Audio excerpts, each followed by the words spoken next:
consent agenda. Does anybody want to pull a consent item? Anybody from the public want to pull a consent? Nobody? Okay. A motion to approve the consent? So moved. All in favor? Aye. Opposed?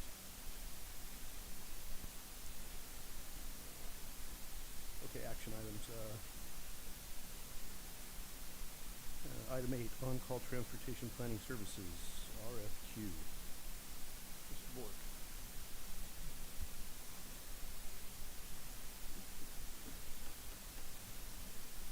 Good afternoon, Board. My name is Samuel Bork, and today I'm seeking Board action on a request for qualifications packet in which we are seeking and soliciting proposals for on-call transportation planning services. So, what is the objective in soliciting these services? The objective is to basically improve our agency's ability to produce high-quality work related to transportation system planning, transit system planning, data collection and management, and community engagement and public participation. So why are we now releasing this RFQ? Well, the next 5 years are shaping up to be pretty critical given our agency's priorities, and it's, of the utmost importance that we work with technical experts who will inform our decisions and make sure we're being calculated and steady. So the on-call structure. Some of you guys might be familiar with on-call services. However, just to give the basics of it, proposing firms will submit proposals to be considered for specific service categories. Our objective is to get about 4 consultants per service category, so we have a decent pool for each of our topics that we're trying to get help on. So, as with any RFQ, we'll get the best proposals, get them on board. So once we have these groups of consultants, we will conduct a mini RFP process amongst them when work is ready. It's much more informal than a standard request for proposals or request for qualifications. It moves much quicker, and whoever responds best to our task order will be given the work. Funding. So funding for these services are going to come from various places. The obvious one would be like if we get a grant for planning services, the grant will cover the cost of the consultant. Something that you guys should note is the structure of this RFQ and subsequent on-call master agreements that we have does not guarantee any amount of payment to these consultants. Hypothetically, somebody could respond to our RFQ and not be given any work because they don't respond to the mini RFP process possible. We also aren't mandated to pay anybody. I mean, we won't, that won't happen, but the idea is that we're not locked into anything with this RFQ. So, questions with anything that I've just presented? Questions? Right on the right? Yeah. My only question is about the evaluation of the companies or the firms. The evaluation process is on a point system. I sometimes look at this and feel that it needs to be broken down a little bit more about, so if you have a lot of experience, you get the max point, or like from 25 to 30 on the one that's talking about demonstrates knowledge and experience in the transportation planning. I just feel like it's very subjective when it's just a flat point system, that there needs to be for the evaluators some parameters, and that those individuals need to know so that they understand why maybe they didn't get the full points as another firm. That's my only comment on that. Comment acknowledged. Thank you. I don't have questions. Are they doing comments now, or will we do that after public comment? You can do after the public comment. Okay, I'll wait. Questions? Any questions? No, thank you. No, okay. Do you have any public comment on it? Okay, we'll bring it back. Questions or comments? My only comment is I just think this streamlines the process, which I really like. We've been doing that at the city level as well, getting a cadre of people on board for planning or architectural reviews so that we can jump in when we need to and not have to go through a real cumbersome process. So I support this. I think it's a really good idea. Thank you. chance to go over this with the new pretty in-depth, so, yeah, I also supported it. I agree with the streamlining. Do you have anything else? Yeah. So now, at this time, staff requests the board approve the on-call transportation planning services request for qualifications packet and authorize the executive director to release the RFQ packet upon completion of the Caltrans DBE review. A quick comment on why we have the second request is because we want our RFQ, we want to be able to use federal funding if possible with these services. So when federal money is involved, DBE and other sorts of, regulations and requirements we have to do. So currently we're in the process of having our document be confirmed and it is supported by Caltrans essentially. So that's why there's going to be, the RFQ is not ready to be released tomorrow. There's a process to be had still, so. Okay, thank you. If there are any other questions or comments, do you have a motion to approve item 8A and B? I move to approve. All in favor? Aye. Approve. No nays. Okay. Number 9, all overall work program. You got this one also? Yeah. Okay. All right. So staff is now seeking action on the overall work program for the upcoming fiscal year 24-25. Just to bring you guys back a little bit, previously in the March meeting, I brought forward the draft OWP, kind of talked about what its function is, and essentially there's 3 major points that this OWP does for us. It helps guide our agency's work and priorities for the year. It's a reference tool for lawmakers and the public to see what we're up to and what we plan on doing. And ultimately, we need this document to remain eligible for most state and federal funding. Why we are bringing back a final copy versus a draft, there are changes. Caltrans looks at our draft OWP. We are in correspondence. They make sure our OWP fits their standards and meets all the requirements, and then we send it back to them for final approval. Caltrans comments on our draft is included in the staff report if you guys want to look at it. But so now staff is requesting the board adopt resolution number 2024-02, the fiscal year 2024-2025 overall work program, and B, authorize the executive director to sign for and on behalf of the Council of San Benito County Governments the overall work program agreement and the annual list of certifications and assurances that all funding program requirements have been met. Thank you. I'll start left. Questions? You good? Well, any public comment? No public comment? It's your pleasure. I make a motion to approve per staff recommendation. Okay. All in favor? Aye. Opposed? Now we're under informational items. Receive presentation on the fiscal year 24-25 draft budgets. Thank you, Chair. So Norma Sevis, Administrative Services Specialist with the COG. So today I have the draft budget for, as an information item. At the end, we can collect any comments that we could incorporate to the final draft, which will come to the board next month. So the COG Board of Directors adopts 3 separate budgets, one for each of our legal entities, so the Council of Governments, the Local Transportation Authority, and the Service Authority for Freeways and Expressways. Today, I'll go through the draft. We'll talk a little bit about each program that's under the COG umbrella and the function of those programs. And in early June, we're going to publish our public notice for the budget hearings, which will be held at the June 20th COG board meeting, where we'll have the budget hearings followed by the adoption of the budget. When we reconvene under LT and SAFE, we're going to go through the same process all over again. So we'll open budget hearings for each of those and the adoption of the budget under each meeting.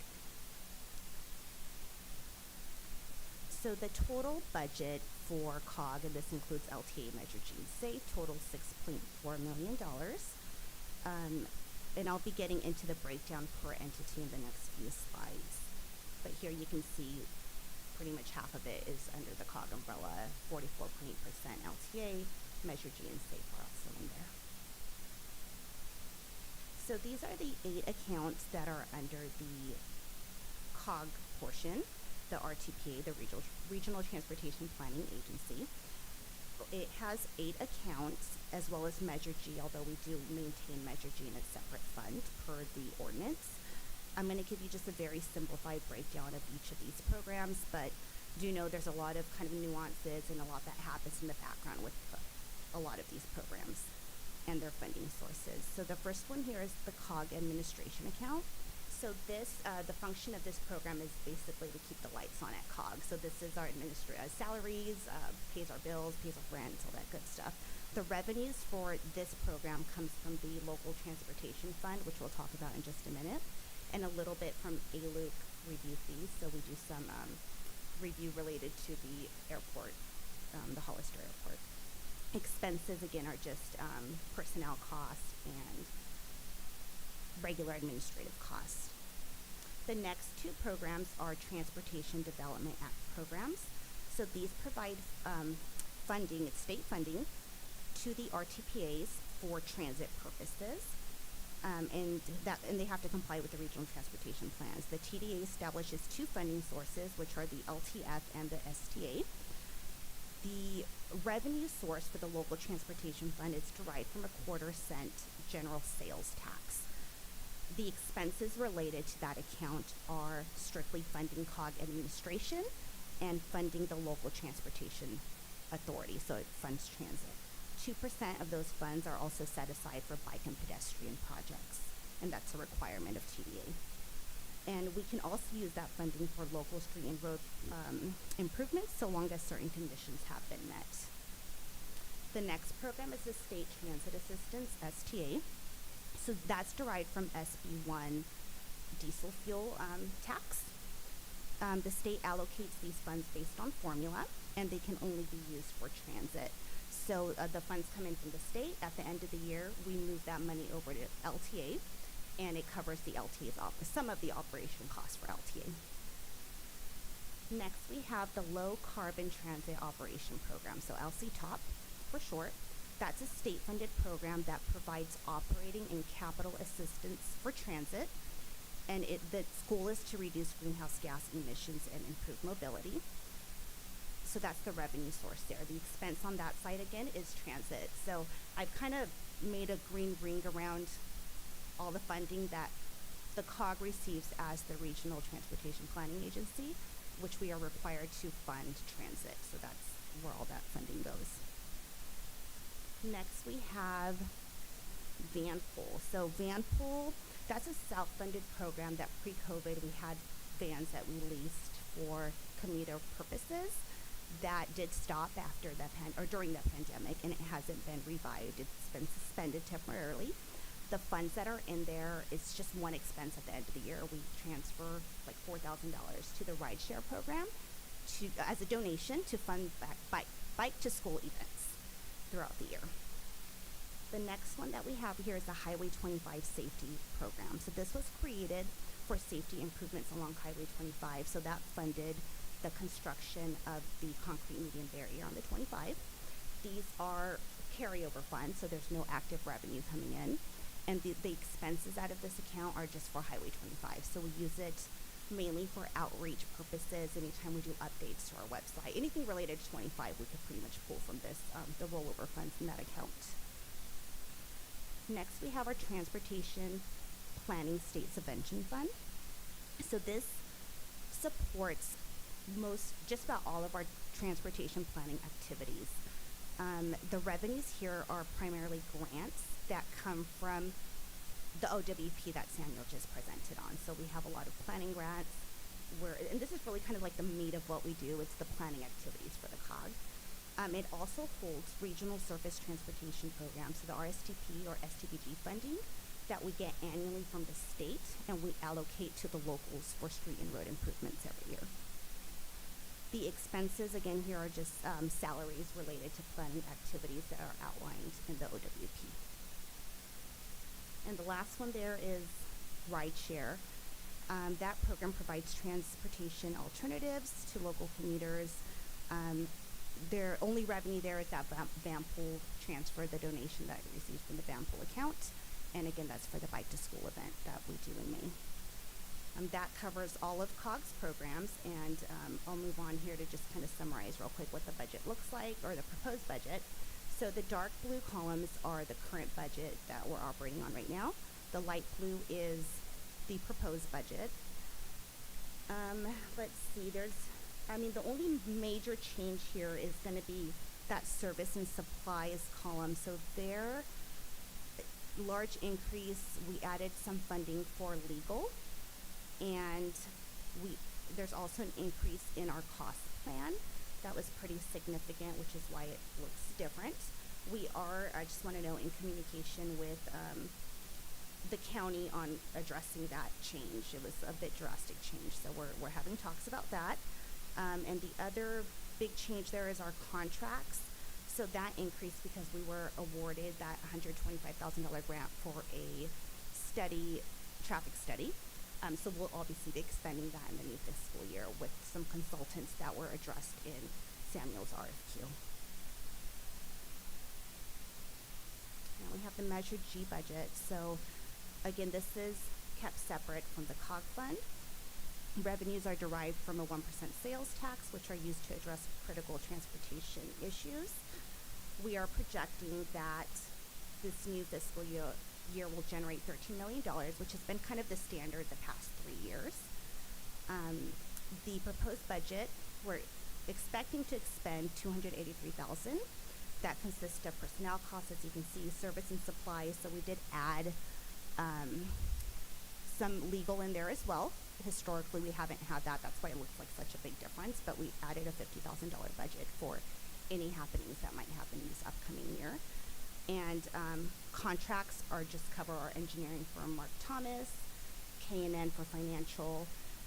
These numbers very much could change. So we're working off of information that we know today, right now. But there's a lot happening with the plans on Highway 25. So this potentially could come back to the board for a budget adjustment if we need to.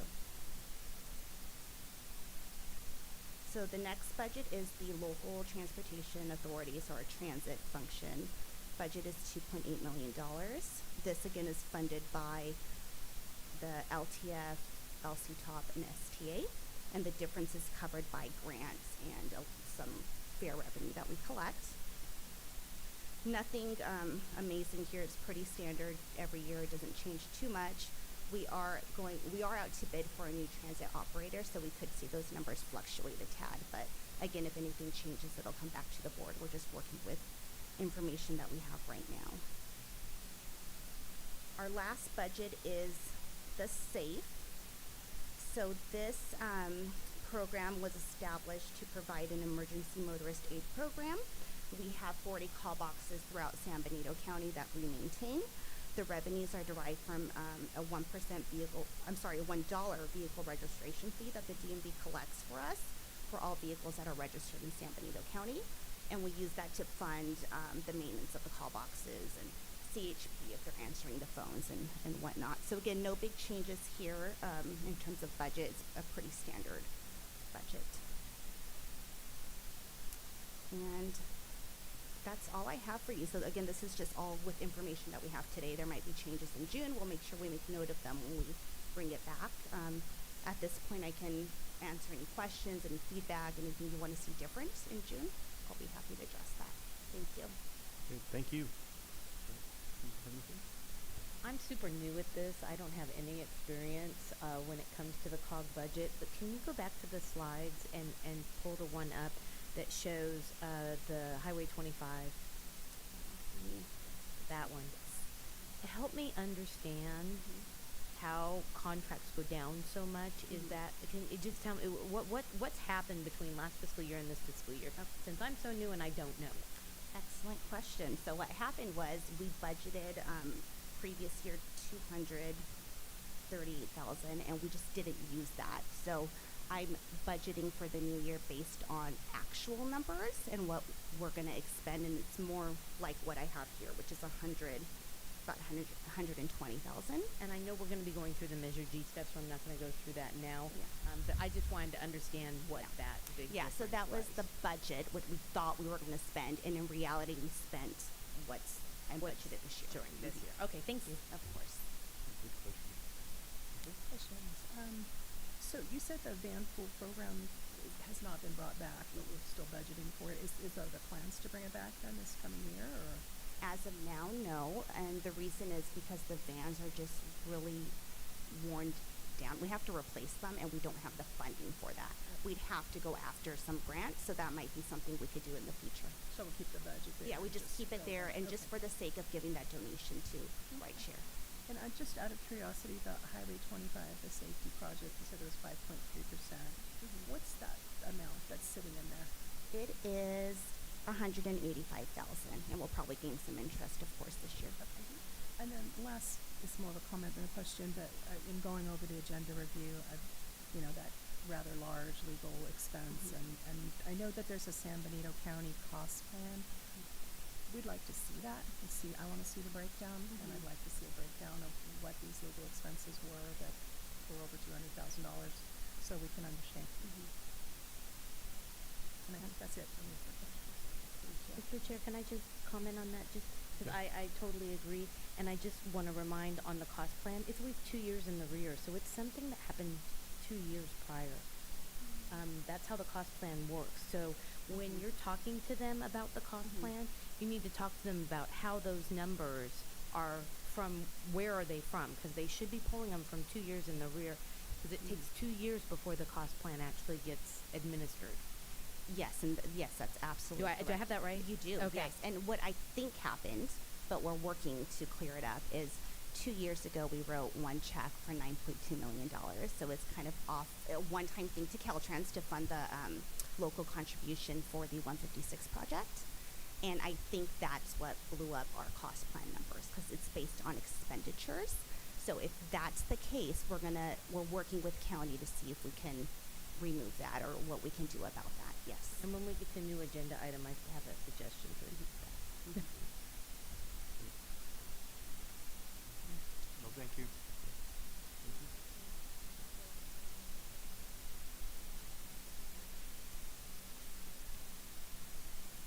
Yeah, definitely. I did ask during the agenda review that we can do a breakdown of if it's indeed in 2 years and now 2 years, especially on the legal.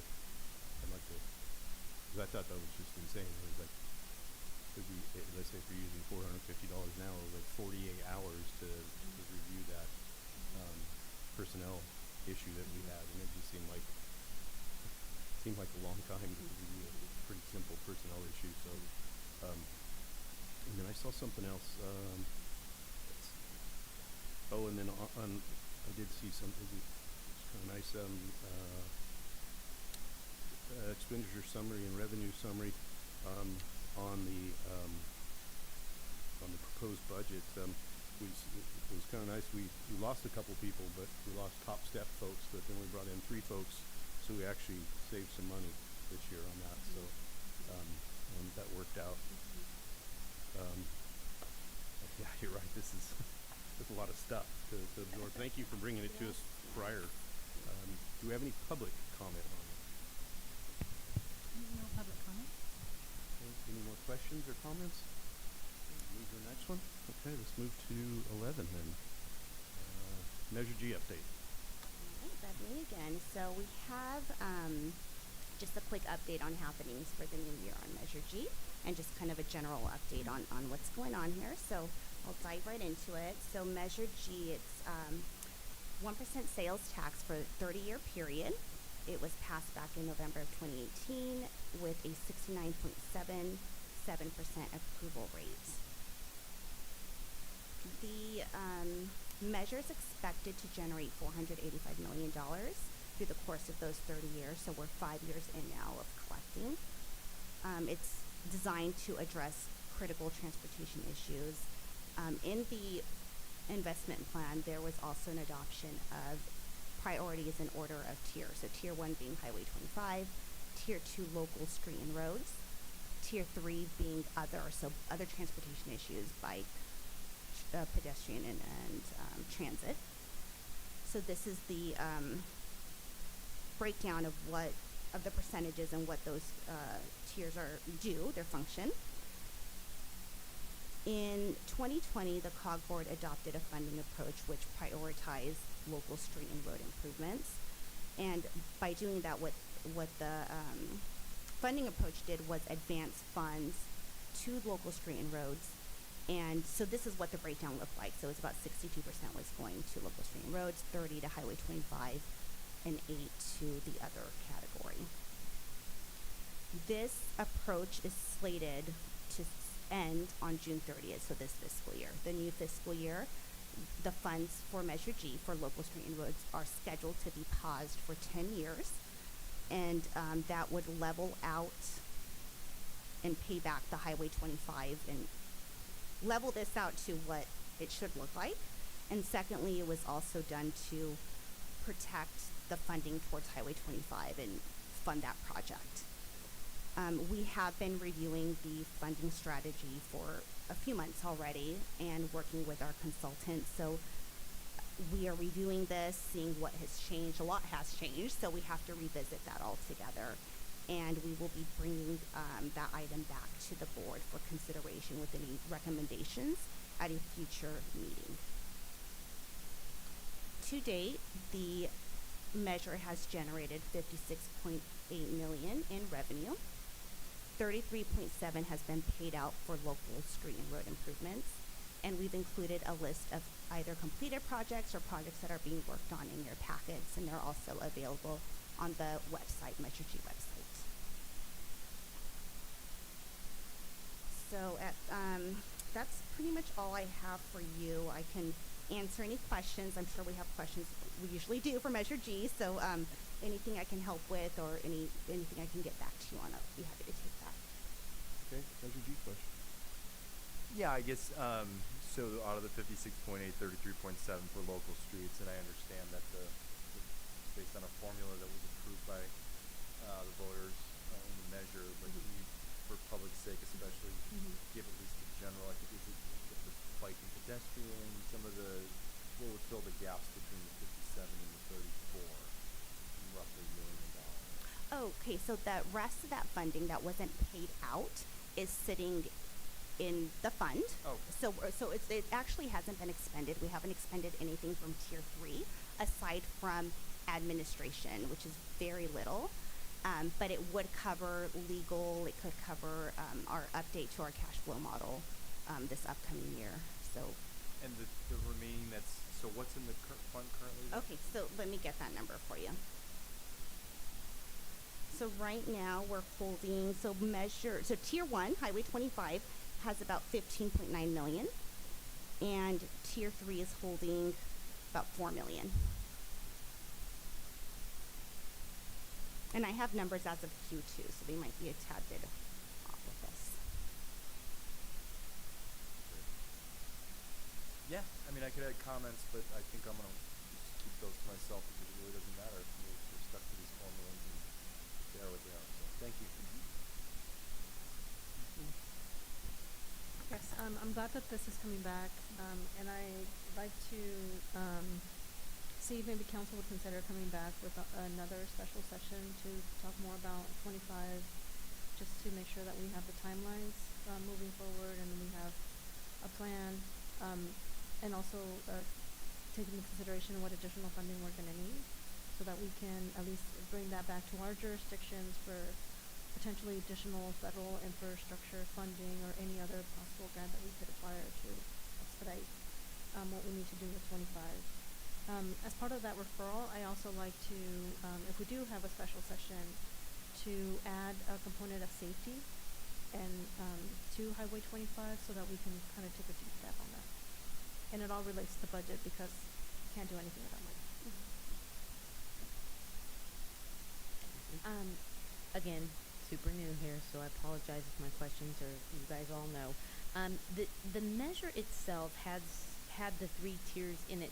Was there any discretion, and I don't know if it's illegal, that we need to punt this to legal, but was there any discretion within the measure that allowed the COG board to make any adjustments in those tiers or how they play out? recollection, no, there is no discretion there. That's what was voted on by the voters, and we can't go back and And change that. and if we Yeah. did, is that correct? I hate a high in there Hi. in their Nice in to the see you. land. Yeah. Oh, the great. Yeah, I can look into that, but typically it's done through the expenditure plan that's adopted, so that's set. So, but I can report back on that. But my inclination is that no, there wouldn't be an ability to adjust the tiers, but I'll confirm and report back to the board. So I know we're going to be doing some outreach about 25 and the changes of what the state has imposed on us, which has kind of changed our playing field. And it would be interesting to just have a discussion about with the Highway 25 plans and where we can go. If there are things that if we went back to the voters and looked at the tiers, if that's a conversation that this body would like to look at, because I know there's a lot of need, as we all know in our communities, for road repairs. And if we're dealing with the state and where they're going, and it's locking up where revenue could or where funding could be utilized for other things, I'd just really like to have that conversation and see what that could look like. So Sure, I agree with that, sorry. it's okay. Just a couple of things. So I just want to be clear. So you were talking about the formula and the change in 2020, and you're saying now we're going to go to a new model, and I know you're still working on it. But did I understand correctly in my agenda review, we talked about that 100% is just going to go to Highway 25, so there will be no funding for roads next year or for the bike, and that's going to continue for 10 years? That's Is that what's adopted correct? now. So- Yes. Okay, so yeah, we probably need to discuss how we're going to fund roads in the future. Especially because we have this delay because of the city. I mean, no offense there. Should blame That the just city. came out wrong because of the state and how our playing field has changed so much. That workshop that we had with Caltrans really was eye opening, and that's we might have to pivot here a little bit, and that's going to A lot more need some education and some cleanup with the community, because I don't think they're going to easily abandon that. Yeah, I just wanted to add, so I support the idea of us scheduling a special workshop so we continue our momentum, because it started with the CTC, that big meeting, and then we had our workshop.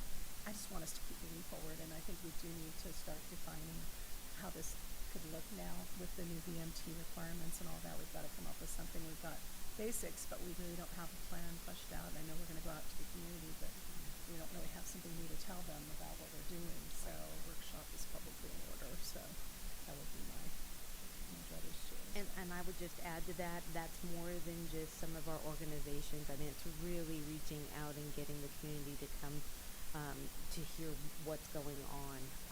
Because I feel like sort of what we did with the hospital town hall, it's getting people to understand what position we're in and how we've gotten here. So I'm having lots of conversations with people, and they're very confused. We can make sure to get that on a upcoming agenda for sure, a special meeting. And Mr. Chair, I might recommend to try to get state representatives, not likely to get the actual representatives, but members of their offices to at least be involved in that conversation. Yeah, that 25 workshop was definitely eye-opening. Good thing we learned was that we're what is it considered self-help county, so that's huge. That gives us some points, and that kind of puts us ahead of the curve. But the bottom line for folks who didn't make that meeting with the 25, we're talking currently $600 to $800 million in 15 years. The presentation we got from the Caltrans gal basically stretched. That's how long it takes, if we can even get it approved with the new, what's that, SB, I don't know, they're into the thousands now, but with that new trip mileage thing, it's just, yeah, that's Yeah, just, the vehicle miles traveled. that's gonna kill us. And I agree, Colin, I haven't been as diplomatic as you about speaking out about how it's working, and I have said that if I think if we would have did a little more research on the northwest side of the county, most of us would have voted for this, because I mean in San Juan, we saw $600,000. So it's a it's a tough pill. I have asked for the copy of the actual measure language, so I'd like to read it myself, just so that way it's easier to explain to people, because there's a lot. You're right. There's a lot of head scratching. Like, what do you mean we're only seeing this money? So, and fortunately, at that workshop, we learned that counties now have a lot of input because of the griping over the years about not having any input, and now we're kind of the money where the mouth is type of thing. So, any public questions, comments? Yes, on Zoom we have Valerie Aiken. Okay. Are you there, Val? You can. Yes, I am. Yes, I am. Thank you very much. I tuned in late. I was out of the house, but I targeted wanting to watch. COG is so important. So what I'm concerned about, looking at those pie shapes and what's the miscellaneous money, and of course, my issue with REACH is the bicycle safety and accommodation, especially with 25 and 101, that interchange improving or being built out, is that there will be bicycle accommodation coming from Gavilan to Gavilan. And it's in San Benito County that it's going to be slowed down.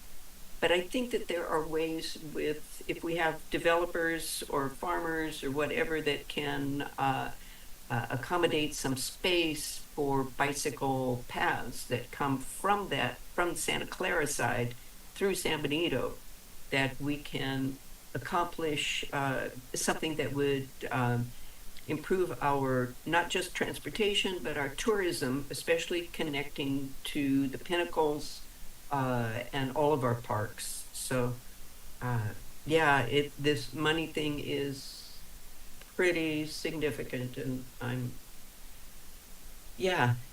sorry to be seeing such a change. But, what are you going to do? I appreciate the time to speak. Thank you. Thank you. Do you have anybody else? No, Lord. Any more questions or comments?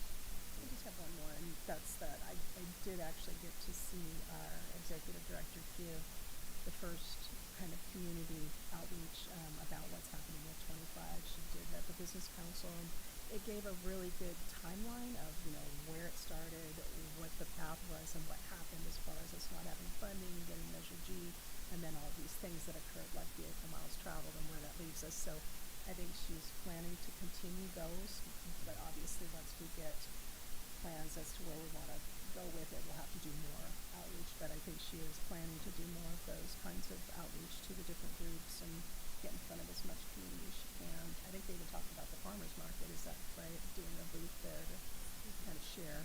Because the history, I think, is important, and people are like, why aren't you doing something now? But looking at how long it's been going on, what has been achieved, where we're going, and then the things that the roadblocks that have come up from the state as far as changing what we're doing, and whether we can do an expansion, because the states don't want to do expanded highways anymore. They want you to do multimodal transportation, and so it just changes a lot for us. So we've got a lot to consider, and so I think it's good for people to understand that what we're grappling with. No, I think the workshop was very educational. I'm wondering if we can have maybe that presentation recorded and posted. That's a great idea. I know the county's doing a great job with their PIO, and we can also share it on our social media platform. Yeah, and Benito, she's going to be speaking to the San Juan Council on this subject also. I mean, it's just next week. I just thought about something so multimodal. For the confused individual from Sacramento, didn't think that we were an agricultural community. I was thinking, well, does the tractor roads consider it multimodal? You can throw that in there.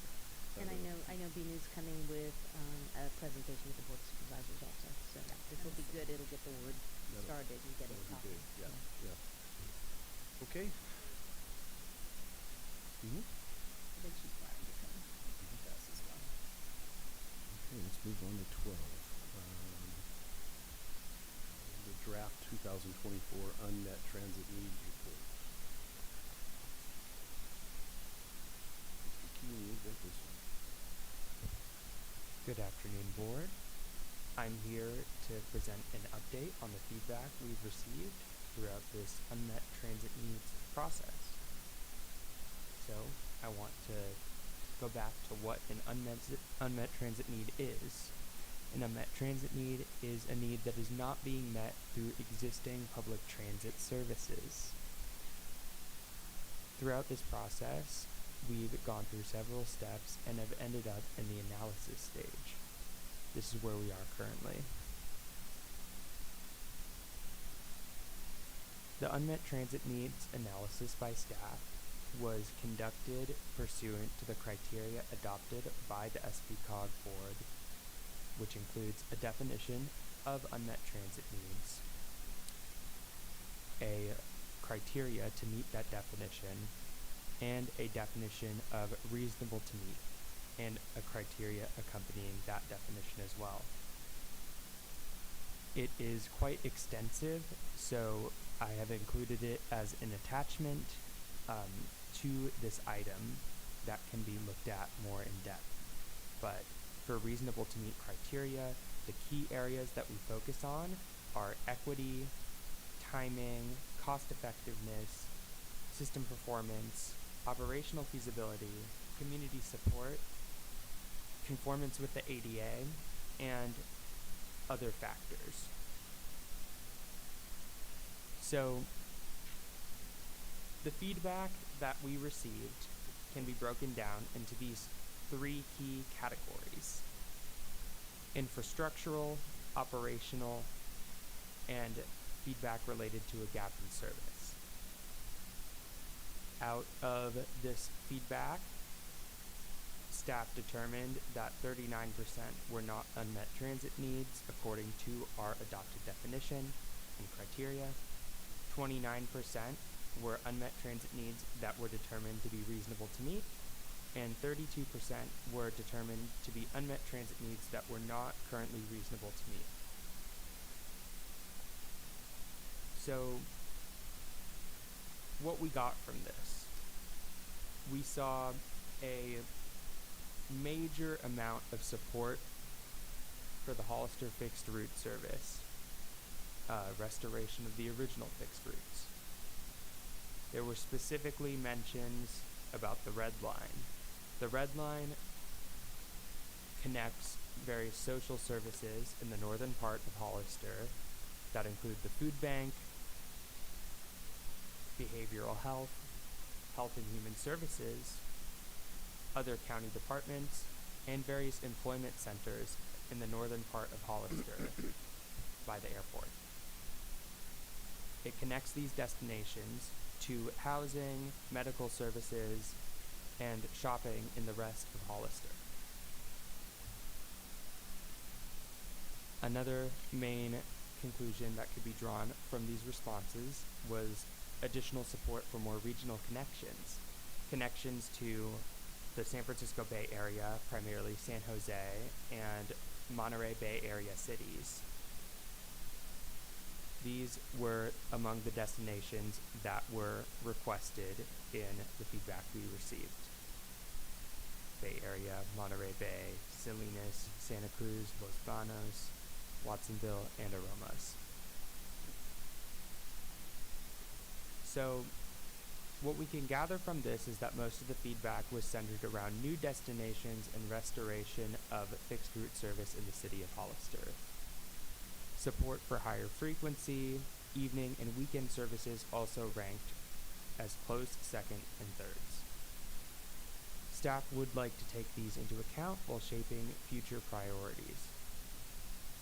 So, this is essentially an update on our feedback, and we will be compiling this into a final report and bringing it back to you at the June board meeting for adoption. And I will be happy to answer any questions regarding the unmet transit needs feedback or process. Thank you. Thank you. Sure, I'll go ahead. So, looking at restoring fixed route service, can you talk a bit about the number of people that were using before it stopped and the level of efficiency? There's a lot of there's a general belief in this community that this is widely underused, and I understand it's not, you know, you're not going to have packed vehicles, but I just would like to get a handle on that, just as far as cost and efficiency. Yes, let me get back to you on that. I will make a note and, Are we talking about buses here? yes, we are talking about fixed routes, yeah. So yeah, I mean, if you got one person on, I'm just going to talk generically. I know this is like my fill-in day or whatever. But if you have one person on a bus, two people on a bus, 0 people on a bus, you're paying a bus driver and you're buying a bus, it seems to me it might actually make a lot more sense just to buy these people an Uber drive, to be real frank about it.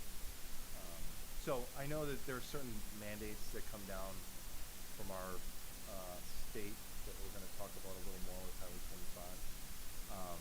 Maybe it's not even possible to look at an alternative to that, but I just think we should look at alternatives if nobody's using buses.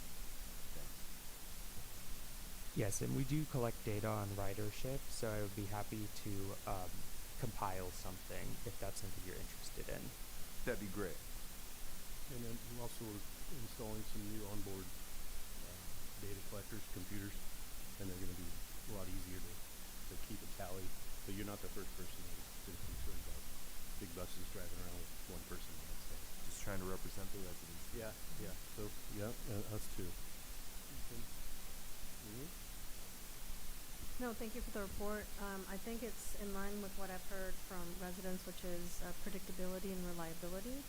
And I think it's like the question of what comes first, the chicken or the egg. If you don't have it, you can't depend on it, you can't use it, and the usability, reliability is just not there. And we don't really have Uber drivers here or Lyft drivers anyway.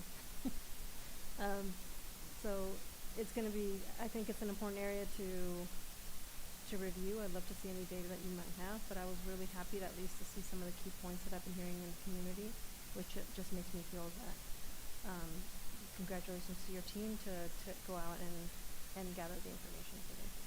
Thank you, Director Morales. My only question, I agree, I data, and I knew we were getting that new system that was going to be able to track data more. There's a lot of education that needs to be done in our community about our transportation options because I lived here for a long time and had no idea we even had any transit. So there's that point. But out of your feedback, as you referred to it, how many individuals provided feedback? Do you have stats on the number of people that answered surveys, and were they commuting here, from here, out of the area? So what I can tell you is that we received about 52 comments submitted, but 44 of those were the ones that we ended up including in the report because the other ones were blank. And I don't know what a blank comment means. I can't make an inference on whether that means everything is fine or, yeah. So 44 total in what we used to format this data. We did reach out to Gavilan College, to Youth Alliance, to Health and Human Services, Behavioral Health, various county departments to distribute the survey to their employees and clients. So a valiant effort was made to get this online survey in the hands of as many people as possible, but we are actively examining how this was conducted to make a more valiant and comprehensive effort to collect feedback from more outlets in the community for next year. And I think this has been a really good learning process.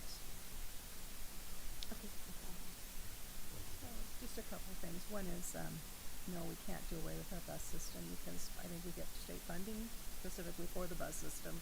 So it's not something we can just get rid of. And as someone with a daughter who depends on public transportation and cannot drive, it's vital, even if there's 1 or 2 people on a bus. So I don't think it's something we can really consider. I appreciate all of the, the data you did collect. I do think more would help. I know particularly for her, reliability, even with dial-a-ride, calling up, making an appointment to be picked up and then waiting 40 minutes for the pickup is not good. Or having it canceled on you, that's not good either. And I know that was during, I think, times when you had a shortage of drivers. But hopefully, we can look back at what was pre-pandemic and see what kind of numbers we had there. And then I know we've been talking about rebranding and kind of getting it out there in front of people again. And I think that could also increase our ridership. So looking forward to all the good stuff we're going to be doing this year. So. Thank you. And yes, we did receive a fair amount of comments that indicated support for the fixed route, specifically because they did not trust the reliability of dial-a-ride. So that is something that we'll be looking at, how to strike that balance. Thank you. Yeah. Years ago, being a 18, 19-year-old Gavilan College student that drove a hot rod, I had to use transit a lot of times. So that's the only reason I knew about it, is because hot rods aren't that reliable. I'd just like to add with Mayor Casey's comment about the rebranding, or the rebranding, I think, is a major thing, because any community that I've lived in the past, there's always this snappy little brand that you say, it's the this, it's the that. I mean, we had some great ones in Oregon that I thought were hilarious. I can't even remember them, but I'll try and bring them to you. But I think the rebranding of it, to be able to start doing some outreach on it, would be really helpful.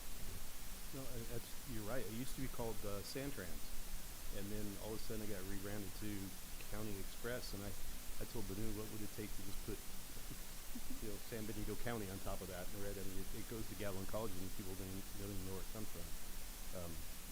And I'm really glad also this come out, because one of our forgotten communities, sometimes Aromas, I don't understand why they don't have a bus stop to get to Gavilan College, and most of them go to Gav if they're going to go from there. So that's I'm curious about that. We have a really nice one in San Juan, but it's a long ways from Aromas to catch a bus. So thank you for that. Any other questions, comments? We have. Yes, Valerie, I think. If you can unmute yourself, Valerie. Yes, thank you.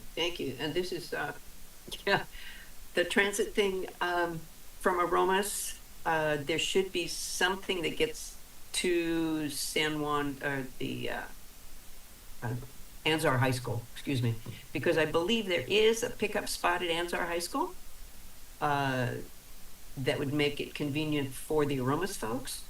But having a number of young people out of high school and who have gone to Gav and think about more, for them to catch a ride would be great, especially since there are a number of young people who are not getting driver's licenses. And, I don't get it. When I was 15 and a half, man, I was in there. But this is not the case anymore. And I think it is, they're looking for transportation outside of Uber. But I get it when Supervisor Kosmicki talks about the difference between, getting an Uber, when you compare the cost of drivers and buses and stuff like that, whether, you look at the different ways to send a package, and you've got UPS, you've got all these other companies, Amazon, blah, blah, blah.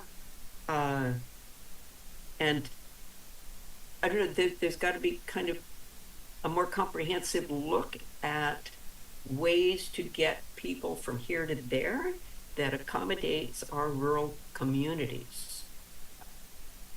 So anyway, I appreciate your the conversation. Thank you. Anybody else? No, that's all. Okay. Any other questions, comments? Okay. Let's move on to 13. this is our State Route 25 strategic plan framework.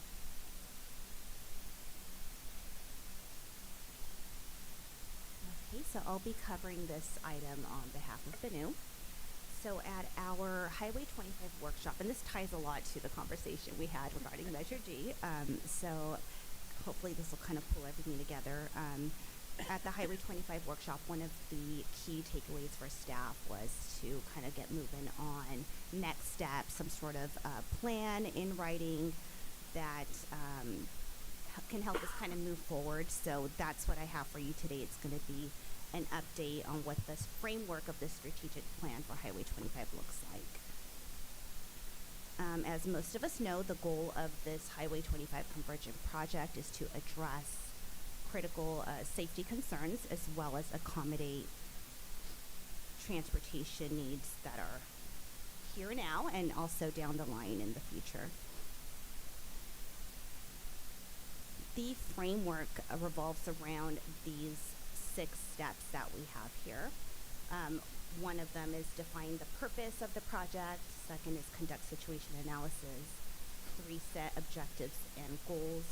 4, develop strategies. 5, create an action plan. And 6, review and update regularly. So a lot of these pieces are kind of moving along concurrently. Some we're yet to touch. So this is just kind of like the skeleton of what the strategic plan will look like. What we have going on right now, and some of this we talked about during Measure G, but the first part of it is done. So that happened in March. The board adopted the purpose and needs statement, which defines the purpose of the project. So that's the first item we covered here. So that has been completed in March. In March, we also brought to the board, we did a presentation on our community outreach plan. That has been moving along. There have been several presentations today. On Tuesday, there's going to be one at San Juan, one coming up at County. I think we have the Farm Bureaus coming up as well. So there's a few on the calendar. Just going out there and reaching as many of these organizations to start with and get the conversation going. Also in that RFQ that the board adopted earlier today that Samuel presented on, there's also a portion in there is to solicit bids for community outreach, someone to hire to help us with the engagement plan. So that's part of that. So these pieces are moving along. Now our next steps are going to be to establish a timeline, and I know that was brought up by one of our board members a little bit ago. So we want to be able to have this again in writing, just kind of have some short-term and long-term tangible goals that we can just check off and say, hey, we did this already, and that's just going to help us stay on track. Second is the project development plan and the project schedule. So this is what Caltrans is working on. So they did a presentation at the Highway 25 workshop. They talked about all the steps related to a project development for a highway construction project. So they're working on this piece. And of course, this is all in collaboration with Caltrans. They're our partner. It's a joint highway, so it's their highway. We use it, so we're working collaboratively on this entire process here. The next piece is the development of performance monitoring measures, and then, of course, updating the funding strategy, which we talked about during the Measure G presentation. We've already engaged in conversations with our financial consultant. We work with K&N. That's on our calendar for July to kind of revisit all of this and see kind of what the next steps are. And again, that'll come before the board at upcoming meeting. Maybe it'll be at that special meeting that the board requested. So again, this is just a working document. There's a lot of work and collaboration that we have to do in partnership with Caltrans. So we're working with them, our Caltrans partners and any stakeholders. This will be coming back to the board periodically, just so we can kind of go through that checklist and see where we're at, what we've accomplished, and what's coming up. At this point, I can take back any comments, back to the office, anything that the board would like to share. Thank you. Thank you. Andrew, do you want to start it off? Well, I really am looking forward when we can have this historical timeline that Director Casey mentioned, because that will help us when we're talking to the public. Right now, the biggest thing is being able to explain, so what the heck has been happening? And so if that could be something that is a priority, I would appreciate it. Because I'm going to do as many of these workshops with you guys as possible, because each one of them I learned something new that I'm able to take to the public. So, and I also think that collaborating between both cities and the county with our PIOs in being able to push information is also going to be valuable. Not really, I kind of think we covered it in Measure J, so I don't have much to add other than thank you for putting that. Yeah, as long as I'm here today, I'll go for it. Yeah. So the current, I wasn't in this workshop, but the current estimate I know is extraordinary on the cost of Highway 25 at this point and the timeline. Can you repeat that again? So those numbers weren't in here, but from our presentation from the Highway 25 workshop, the estimate, and this was a very rough estimate, was between 600 to 800. Yeah. And the timeline is like That's 15 years you're talking? Yes. Yeah. Yes. So, I think outreach is great, that's fine. I don't think it's gonna solve the problem. You know, there's a couple things. One, we gotta really get bold in how we communicate with our state representatives to represent them, issue in particular. And, it's just really unfortunate where we're at. I mean, I understand the concept of GMT, multimodal, and all this stuff, but a lot of it doesn't make sense. There's a lot of hypocrisy in state policy, and it's really, you know, I don't know, we can't sustain our community basically for the long term. We're looking at 15 years, which is probably a minimum, it sounds, to what we're going with these policies that are in place, and so we have to basically fight back here, and I don't think we have to this point. I've been off COG for, you know, a year and a half or whatnot, but I'm willing to just be honest that you know, we got to put our foot down here on Highway 25. This is going to ruin our community. They don't want us to build highways. They're worried about, you know, eating up farmland and damaging the environment, and but then there's, on the other hand, they're sort of shoving housing down our throats, and they want us to eat up farmland in that sense, which is going to grow our community, which means we're going to have a larger portion of people here who are expected to provide a workforce in Santa Clara County, an economic engine for the state. At the same time, while they don't want us to expand highways, they're requiring that we're going to be riding, which I'm on board with the electric vehicle thing. We're going to all supposed to be riding electric vehicles in another 10 years or so if we're going to buy new cars. That's great. But what I'm getting at is just the level of hypocrisy in these policies that just make no sense. That they don't want highways. Well, how are we going to get to Santa Clara County? How are our commuters going to get to Santa Clara County? There aren't enough buses to do it. I'm sorry. That's idealistic, elitist politics at its worst. And so maybe, you know, maybe it's just going to be a shock to the system at some point. California goes through these ebbs and flows. But what I see right now is just a lot of elitist politics driving policies that are self-fulfilling, self-promoting, and they don't really help us in any way. And I'm not a political person, I'm not a partisan, so this isn't a partisan issue. I just want to find a way to get this darn highway expanded, and it just seems to get farther and farther away from us. And by the way, the state's going to have to pay for $400 million of it or whatever it is. So we've got to start lobbying for those dollars while we are lobbying for policy change that perhaps makes exemptions for a community like ours that is expected to supply and is going to be continued to be expected to supply a large chunk of the workforce in Santa Clara County. I guess I'm just ranting at this point, but I know Mia Casey is nodding her head in a condescending fashion. I don't appreciate that, but we've got to put our foot down. We can't just do outreach in our community and expect this to change. We're never going to get this highway expanded, and I don't know where we're going to be in 15 years, 20 years, other than a lot of people saying goodbye. I'm going to another state or I'm going to another area because I can't put up with this anymore. That's all. Thank you.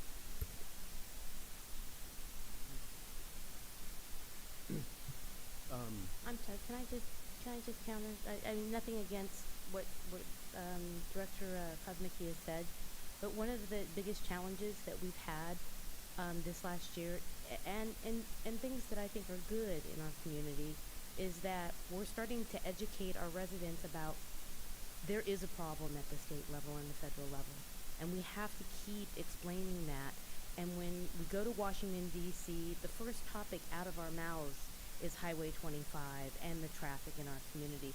When we go and we meet with the senators and the assembly members and the VTC or the CTC members, all we're talking about is how bad this is and that this VMT is killing rural counties.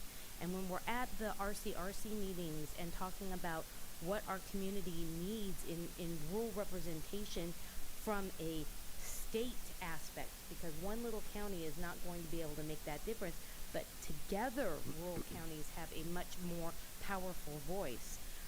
This is why I'm a big proponent of going to conferences, going to these conventions, talking to other states on how they've been able to solve these problems, working collaboratively with our representatives, knowing that, yeah, they're politicians, but we have to work with what we have and who we have.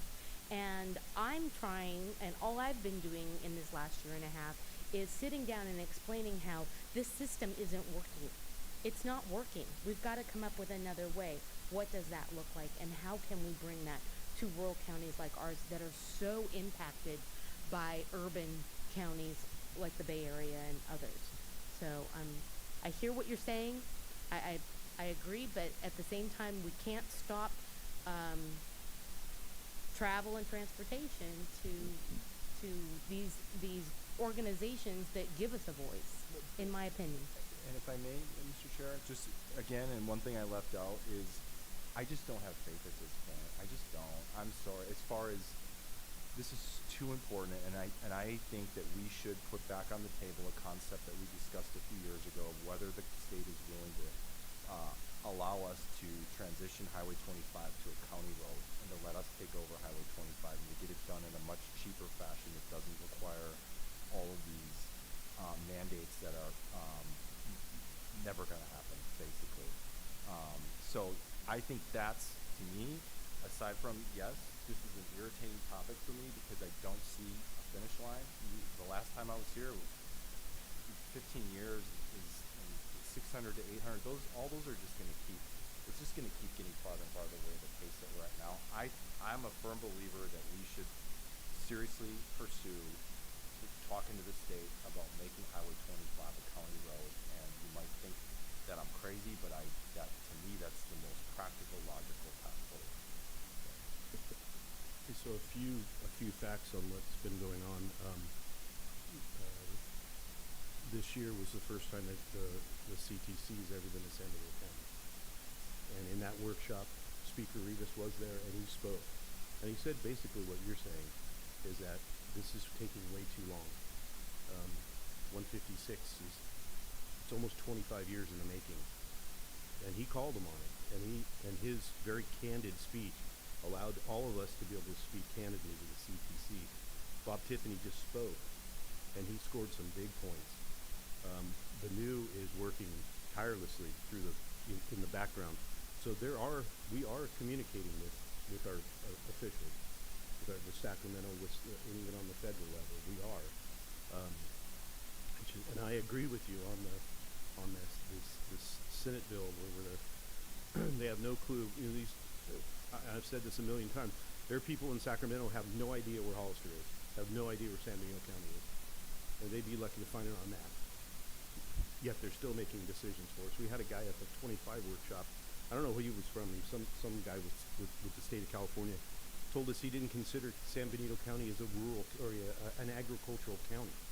But I agree, they are out of touch. But we are working with them. We're not all just sitting on our thumbs here. So it is happening, and it's happening a lot faster than I expected. The few workshops that we've had, having the CTC here was huge, because these folks actually heard it from the horse's mouth, and the guy who does a lot of appointments on their level basically called them on it. So, that's enough for me. So, do we have any public comments on this? Is it for me to make a comment actually? Yeah, go for it. Cool. So first, Director Kosmicki, I wasn't intending to be insulting. I heard your frustration, and I did agree it's a rant, but I agree with our chair. We've been working very hard for the last year and a half. I know you haven't been here. I haven't been here that long, but I've met with Robert Rivas 3 times already, and we talk about Highway 25, and I've been talking with him about our REGA numbers and the fact that we got a metropolitan designation for the city of Hollister, which is ridiculous. So I'm working with him. I'm working with his aides. I've met with Congresswoman Zolofren twice now, Senator Laird. So if you want something to happen, make it happen. Contact them. They're very accessible, and they're local. And so I just think that that's what we have to do. Been working, and I think that between county and the cities, we're not as fractured as we used to be. We're working together, and that's something that the speaker had said he wanted to see, that we're all on the same page. And so did Caltrans, if I remember correctly. They wanted us to have a direction that we are all working towards, and I think we've made incredible progress in at least the last year. The CTC coming to town was huge. I talked to many of them, and I think they were shocked to see what we're really like, and it's like putting a face on someone that you may talk to, but you don't really know, and they really have an understanding of who we are and what we're dealing with. So I think we've made progress, and I think we have to take those small victories and just keep building on them, and then keep on our state and local officials, and just keep push. That's the squeaky wheel as far as I'm concerned, and I'm not giving up. So. And the Congresswoman got in her own vehicle and drove around. Yes, she did. She drove around the county. So she's beginning to understand our pain also. Any public comments or questions? Valerie Aikman? Yes, thank you. It's been a while that Caltrans came to San Juan Bautista for the 156, explaining how the plan was going to go, and the city of San Juan sued again and did not want this to move forward, and then the farmers had a difficulty in relinquishing properties, which they should, but then there was the historic school that created a situation where the highway needed to be redesigned. This, of course, took another couple of years, and then just getting the logistics of all that configured with our county roads. And then 25 was a situation where we tried to get Measure P through to raise revenues to match with the city or with the state. And the people of San Benito County voted it down. And so it was not until 2 years later that they were able to put in the next measure. And so what I'm trying to say is that it's not all with the state or the officials or Caltrans. That San Benito County is historic in their argumentation about change or renewals or moving in a direction that's not status quo. So I think it's huge to consider what it is, the overarching view of the state or the whole country about transportation and air quality, and what we're going to be able to move forward with, considering the amount of population that we're looking toward gaining statewide, worldwide. And so it's just a way bigger subject than just looking at somebody's not listening. So it's frustrating for us. It's frustrating for me too.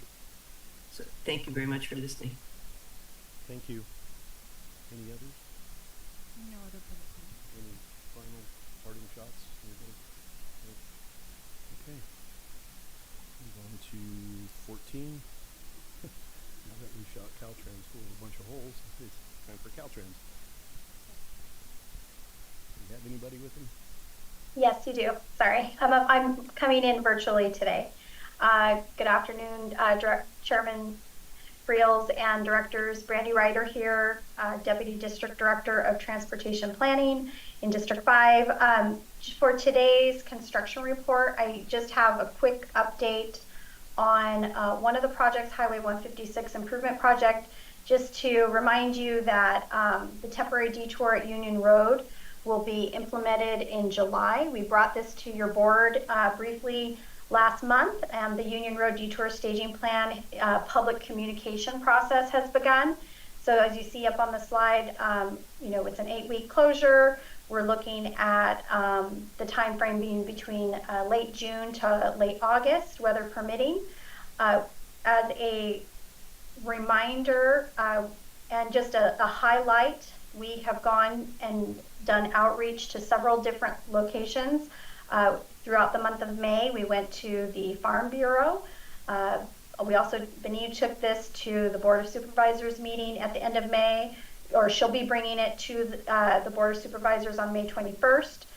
She'll also, Terry from our project manager on the project, she'll be bringing it to the City of Hollister and the City of San Juan Bautista on the 21st to allow for an opportunity for folks to comment and ask questions. And so just wanted to give a quick update on this particular closure as it comes up. And then finally, following this closure, we will be providing more information on the temporary closure of Mitchell Road, which would be following shortly after this. So just wanted to give a quick highlight of the work that's been going on and the outreach for the Union Road closure. I can answer any questions should you have them. Do you have anything else that if you want to finish, then we can double back with you? I don't have any other projects to update on, other than, I guess I could do my Caltrans announcement. I did want to let you all know about a Highway 1 Rocks Road tree removal project. You may have seen in the several months the arborists out near the Romas area, just south of 150 or the 156-101 interchange on Highway 101. Crews out evaluating the trees, in the eucalyptus trees in that particular area. What we have found is there's nearly 200 trees that are in a state of severe damage. So we are working on a project to remove trees in that section of highway. Like I said, we are looking at approximately 200 trees that are declining in health or that exhibit structural weakness. For the purposes of safety, we will be removing those trees. We do not want to see trees fall down and cause damage or loss of life, and so we will be working on that probably starting this fall. And so we'll have more updates as to a schedule, but we did want to highlight that this particular project, the environmental document, will be coming out soon, and we will be sharing that information with your offices as we have more detail, and we'll be providing your board a fact sheet for this project should you get any questions. So we just wanted to give you a little bit of a foreshadowing of a project that's coming, and we will be providing more details as we get closer to the construction for this particular project. And at that time, I can answer any questions. Okay. Any questions? Hi, Brandy. On the detour for Union Road, we had a lot of conversations when it came to the notice prior, and there was a lot of concern.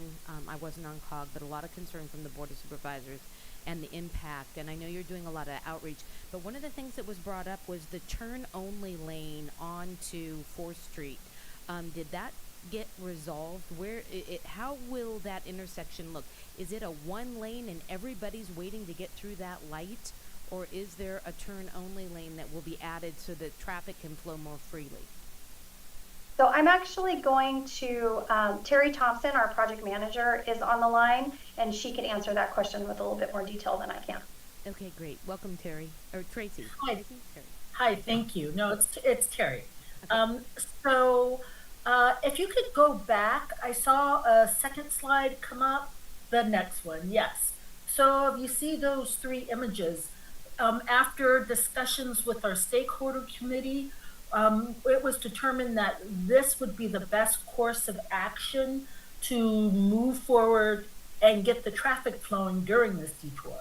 So at the intersection of 4th Street and San Juan Hollister Road, we're putting up a portable signal so that people who choose to go in that direction will not have to try to merge onto 156B, that they will automatically be able to go with the flow of traffic on the light.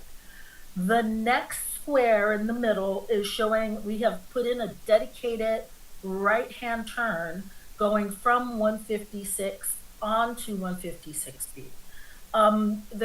And then there will be a street light at that location, but there will be a dedicated right turn and an extended pocket. We actually made that pocket length a little bit longer. The third image is showing those of you who travel this route currently may have noticed that there are 3 lanes and 2 of them associated with a left-hand turn, but one of them was blocked and has been closed for quite some time. We are going to reopen that second lane for a left-hand turn, but once you get back onto 156, the traffic will merge back into one lane. So we'll be able to put more traffic through around that corner, but the traffic will merge. Are there any other questions? No, thank you, not from me. So I brought this up before, but I'm bringing it up again since yesterday I got a phone call from my brother who was in a pretty serious accident on Highway 25. There are spots along that road where there are no left turns and people are making left turns onto dirt farm roads. And he got caught in the 3-car pileup because he was able to stop in time. The person in front of him was, but the person behind him slammed into him, and so his car is pretty much totaled. But what struck me is this is the same spot my sister-in-law 2 years ago was hit for the same reason. Someone making a left turn off of Highway 25 into a dirt road, and there's no turn lanes and people don't see it, and it's a big source of accidents. And I had requested this once before. We talked about, having right turn only on and off of Highway 25 and no left turns coming onto it. I know that a sign was put up, which everyone ignores, and there's no enforcement at that one road that enters. I don't know if it's Bloomfield or Shore or what it is, but it's supposed to be no left turns during rush hour, but no one pays attention. They're always making left turns, and I don't know that there's any enforcement. But we'd improve our, the congestion that happens at these roadways from people making left turns, and also stop accidents. I just think it's amazing that 2 members of my family in the same spot getting hit and totaling their cars. So I don't know what we can do, but I think we ought to look at it, because fixing Highway 25 is a long road. So, it's not going to happen, for years, and you can't just keep having everybody getting in accidents. And, so anyways, for what it's worth, we can look at that. Obviously there are concerns. I first of all appreciate Caltrans working with the county. You've advocated strongly on the adjustments made for Union Road. Terry Thompson's been phenomenal, and can't say anything but nice things about Terry and Brandy. But I am concerned about the impacts for those 8 weeks, even if it's just 8 weeks now. I think it's 8 weeks. And the repercussions, because the highway now is already at a point where we put in those no left turns. There was a period when people were, I guess, abiding by it, and the traffic seemed to be actually flowing pretty well. And I don't know. I think we have to take another look back at the signal timing to make sure that it's an optimal signal timing to keep traffic flowing on 156 again, especially because of the Union Road issue coming, but also to take a look at. I'm personally going to advocate again, as I have many times already with CHP and the Sheriff's Office, about actually enforcing those no left turns, because they're continuing on not only on 25 but on 156. People are continuing to ignore, and my beeping every time doesn't do anything, obviously, but they're continuing to ignore that law, that rule, and whether we have cameras or something, I don't know what the answer is, but we definitely need enforcement. So I would ask Caltrans also if you could speak with CHP in particular about helping out there as we get into this Union Road phase, because it sounds like it's just going to get even worse. It takes people an hour to get home or something on 156 already. This is pretty miserable. But I also will ask, somebody made a suggestion about the Alameda area, because what happens at the Alameda, of course, as most of us know, is you have that long line that backs up at the Alameda, and then you not only have the cheaters that take the back roads and do the left turns, but you have the cheaters that come up in that right turn lane, and they'll take the right at the Alameda, and they'll do a quick U-turn there. And I'm wondering if there could be some sort of temporary mechanism, whether it's a zipper lane or something that's put in that would alleviate people from being able to skip so much traffic, and to basically cheat the system by moving through there and doing those U-turns. And also would like to see some enforcement there, because I don't know whether it doesn't seem like it's legal what they're doing either. So anyway, just wanted to see if there could be some examination of that intersection in light of the existing misery that's going on for drivers, to see if there can be some sort of adjustment to that right turn lane to make it more efficient. Thank you. Yeah, a few months ago I asked for Caltrans if CHP could have a presence there at the Alameda, like you see every other construction project, and you didn't even hear anything from anybody on that one. And now what's happening is the Waze and all that stuff is sending them off 156 onto Monterey and down 4th Street to San Juan. So now we have traffic backed up on 4th and 3rd, right there at the windmill, and it's I watched 2 fender benders yesterday, and you're right, coming over here running, I call it running the gauntlet. 3 cars did left turns right in front of me, and it doesn't make any, you want to honk at them, but it's like, it's silly. Okay, any public on this one? Can I just add, Yes, Chair, of course. if you don't mind, because I really like your guys' ideas, and I think we need to have a stronger voice when we're talking. Brandy, we appreciate everything that you guys do. We just need to have a little bit bigger conversation with a little more oomph in it, because I agree that even during construction right now, for the safety of our residents, we need to, I would recommend, shut down access to Highway 56 from the side roads unless they have a light.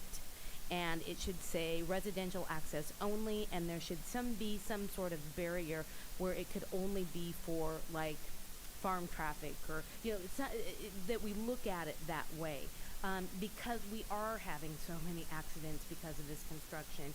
And looking at Highway 25, my husband, I know exactly where you're talking about, completely destroyed his vehicle. If it wasn't for the vehicle he owned, he would be dead right now. And I feel for you with what's happened. But and I want to say it's not Bloomfield, but what's after Bloomfield? It's the Bolsa, Old Bolsa. Mm-hmm. Old Bolsa is the new bottleneck, because the roundabout is working pretty well. I mean, the roundabout is keeping the flow kind of going, but that Bolsa Road is backing up people all the way down to Monterey Street on 101.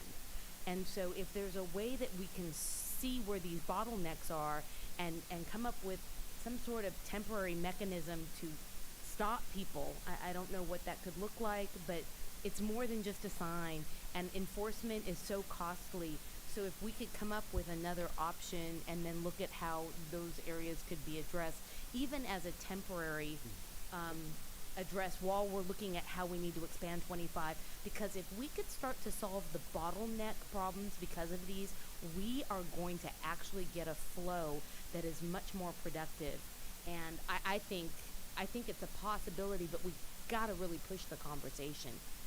That's my opinion. So thank you for both your comments. No, that's a good idea. I mean, our fire department's just running more vehicle just had another one, 156 in Green, and it was, and being a career fireman, it's, I ran a handful of vehicle accidents that had a fire involved, and it seems like they're getting them daily now. So just the modern vehicles maybe, but you're right on that. It's and Terry, I gotta I gotta give it to you. You're gonna be cannon fodder at these meetings you go to. So good luck. You're a brave soul. So, I've got my armor ready. Okay, good. Anybody from the public? Valerie Akron? Well, if I'm here and I'm listening to this conversation, you know I'm going to speak up. Kudos to Supervisor Kozmicki. That intersection at Alameda and 156, if I come in from the Monterey side, taking the overpass from Cerro Road, and I believe it's the signage on the right-hand side that speaks of traffic merge, but it doesn't say where. And so there are certain people that you see definitely are caught by surprise because they're strangers here. But there are those who do that commute all the time, and you see them just fly by, and they know exactly what they're doing, and then they will just nose their way into the flow of the traffic rather than waiting patiently, trying to be a little respectful of those who have waited a quarter mile back, right? I mean, it just freezes my brain every time. And so yes, if there can be some flashpoint there, warning lights, saying ticket zone, something that would stop people from these maneuvers. And the left-hand turns off of or onto 156 from the fields, some of those are farm folks who have their farm right across the street, and they turn to get onto 156, but then shortly they turn right to get into their farm.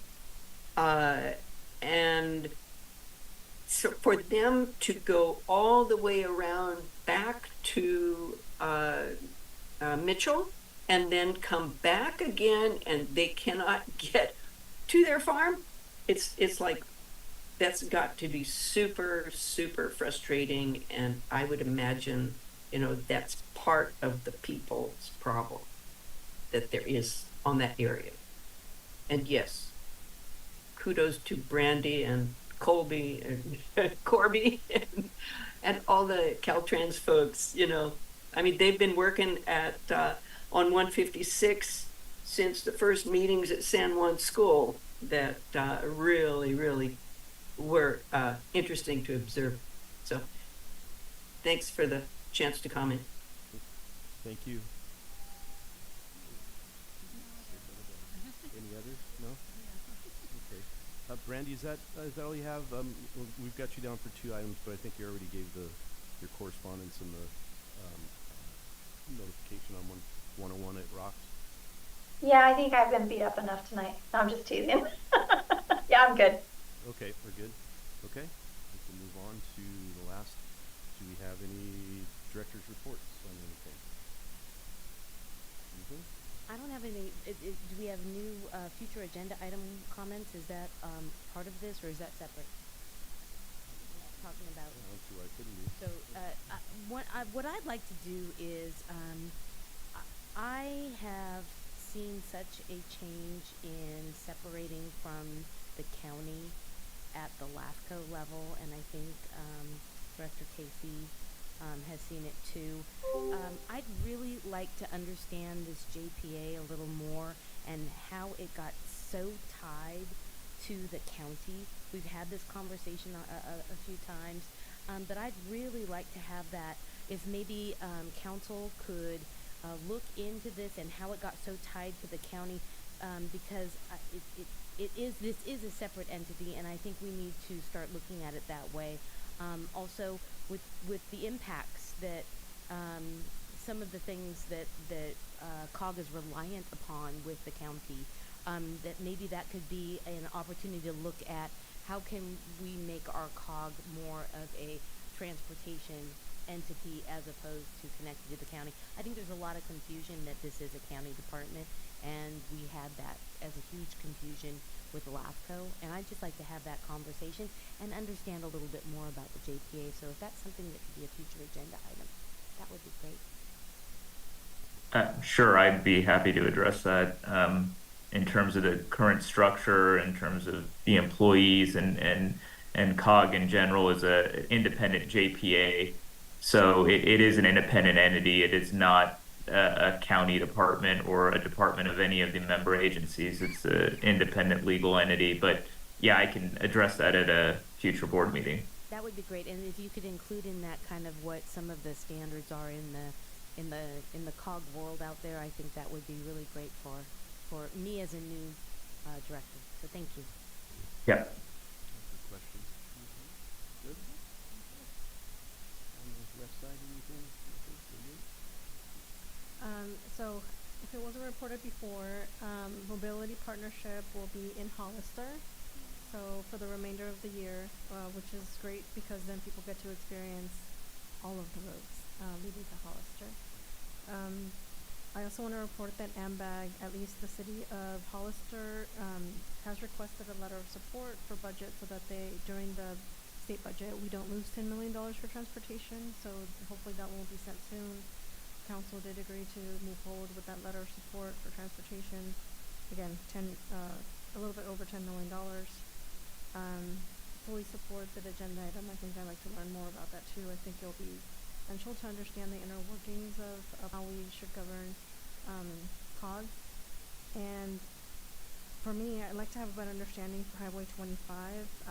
If we can educate the public more on the big trucks, I don't know what they're called, big rigs, and the movement of how that works. I know that there's folks that were in accidents as a result of them moving to other lanes.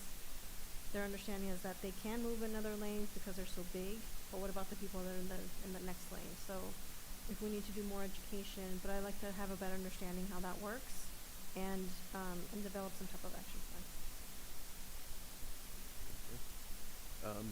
Just, I don't know if Valerie's still, Valerie, thank you for hanging in there with us. It gets a little lonely over here sometimes, and there's nobody in Zoom land.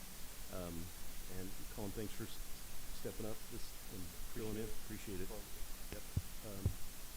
Any final shots from anybody in the audience? Nothing? Valerie, Yes, this has been the best COG meeting. Usually they're so short and to the point and kind of unquestioned and not a lot of communication going on that really sorts of creates a camaraderie and a will to move forward. And I regretted after my last comment that I did not say that I believe California needs to reduce its speed limits to 55 as it did when we had the gas shortage, if any of you remember that. It was the number of accidents went way down. And according to like Sheriff Taylor and the CHP folks, speed is the killer on our highways. The other thing is that if you're going slower, there's less impact to your tires. And on top of that, higher speeds deteriorate roads. So it's all to our benefit if we can somehow get people to slow down. So that's my screen. Thank you. A great job, guys. Beautiful meeting. Thank you. We have a motion to adjourn. So moved. All in favor? Aye. Opposed? Thank you all.